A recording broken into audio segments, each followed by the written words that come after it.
ಕೈಗಾರಿಕಾ ವಸ್ತುಗಳು ಏನೇನೋ ಕಾರಣಕ್ಕೆ ತಯಾರಿ ಆಗ್ತವೆ.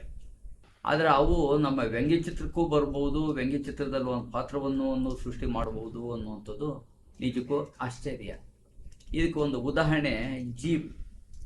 ನಾವೆಲ್ಲ ನೋಡಿದ್ವಿ, 4 ಅಡಿ 4 ಅಡಿ ಉದ್ದ ಅಗಲಕ್ಕೆ ಇರೋವಂಥ ಎಂಥ ದುರ್ಗಮವಾದಂಥ ಜಾಗದಲ್ಲೂ ಮಾರ್ಗದಲ್ಲೂ ಹೋಗುವಂಥ ಒಂದು ವಾಹನ ಜೀಪು. ಈ ಸೈನಿಕರು ಅಥವಾ ಇನ್ಯಾರಾದರೂ ಕೆಲಸಗಾರರು, ತೋಟಗಳಲ್ಲಿ ಕೆಲಸ ಮಾಡುವಂಥ ಮಾಲೀಕರು ಇಂಥವರೆಲ್ಲ ಅದನ್ನು ಗುಡ್ಡಗಾಡಿನಲ್ಲೆಲ್ಲ ಸುಲಭನಾಗಿ ಹೋಗಲಿಕ್ಕೆ ಬಳಕೆ ಮಾಡ್ತಾರೆ. ಅಂಥ ಒಂದು ಜೀಪು ವ್ಯಂಗ್ಯಚಿತ್ರಕ್ಕೂ ಕಾರಣ ಆಗಿದೆ ಅನ್ನುವಂಥ ವಿಷಯ ನಿಮಗೆ ಗೊತ್ತಿರಬೇಕು. ಆ ಜೀಪ್ ಅನ್ನೋದೇನಪ್ಪ ಅಂತಂದರೆ ಜನರಲ್ ಪರ್ಪೋಸ್, GP ಅಂತ ಅದು ಇದ್ದಿದ್ದು, ಜನರಲ್ ಪರ್ಪೋಸ್ ವೆಹಿಕಲ್ ಅಂತ, ಸಾಮಾನ್ಯ ಉದ್ದೇಶಕ್ಕೆ ಬಳಕೆ ಆಗ್ತಾ ಇದ್ದಂಥ ಒಂದು ವಾಹನ. ಅದನ್ನೇ ಅವರು ಸೈನಿಕರೆಲ್ಲ GP ಅಂತ ಕರೀತಾ ಇದ್ದಂತೆ.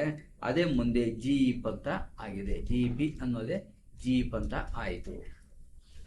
ಅದೇನಾಗ್ತದೆ ಅಂತಂದ್ರೆ ಆಮೇಲೆ ಮುಂದೆ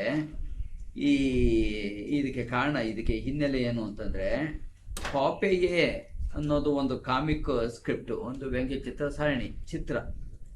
ಅದರಲ್ಲಿ E.C. ಸೇಗರ್ ಅನ್ನೋವಂಥವನು, ಎಲ್ಜಿಯನ್ ಕ್ರೈಸ್ಲರ್ ಸೆಗಾರ್ ಎಂಬಾತ, ಅವನು ಈ ಯುಜಿನೇ ದ ಜೀಪ್ ಅನ್ನುವಂಥ ಒಂದು ಇದನ್ನು ಮಾಡ್ತಾನೆ, ಒಂದು ಪಾತ್ರವನ್ನು ಸೃಷ್ಟಿ ಮಾಡ್ತಾನೆ ವ್ಯಂಗ್ಯಚಿತ್ರದಲ್ಲಿ. ಅದು 1936ರಲ್ಲಿ ಪರಿಚಯವಾದಂಥ ಒಂದು ಪಾತ್ರ.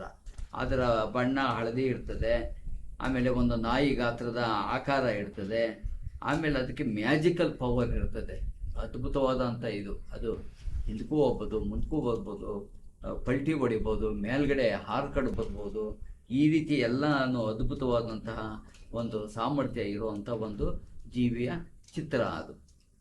ಆಮೇಲೆ ಅದು ಜೀಪ್ ಜೀಪ್ ಜೀಪ್ ಅಂತ ಹೇಳಿ ಶಬ್ದವನ್ನು ಮಾಡ್ತಾ ಇರ್ತದೆ.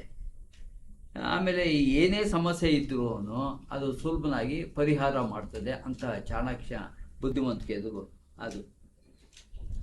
ಈ ಸೈನಿಕರು ಏನು ಮಾಡ್ತಾನೆ ಅಂತಂದರೆ, ಈ ಕಾಮಿಕ್ಗಳಿದ್ವಲ್ಲ, ಪಾಪಯ್ಯ ಕಾಮಿಕ್ ಅಂತೇಳಿ ಅವನು ಚಿತ್ರ ಬರೆದಿದ್ದು, ಅವುಗಳನ್ನ ತುಂಬ ಇಷ್ಟಪಟ್ಟು ಅವರ ಬಿಡುವಿನ ಸಂದರ್ಭದಲ್ಲೆಲ್ಲ ನೋಡ್ತಾ ಇರ್ತಾರೆ. ಆಮೇಲೆ ಅವರು ತಮ್ಮ ವಾಹನಗಳಿಗೆ ಅದಕ್ಕೆ GP ಅದು ಜೀಪ್ ಅನ್ನೋದನ್ನೇ ಇಟ್ಟರು. ಅದೇ ಮುಂದೆ ಜೀಪ್ ಅಂತ ಹೇಳಿ ಆಯಿತು ಅಂತೇಳಿ.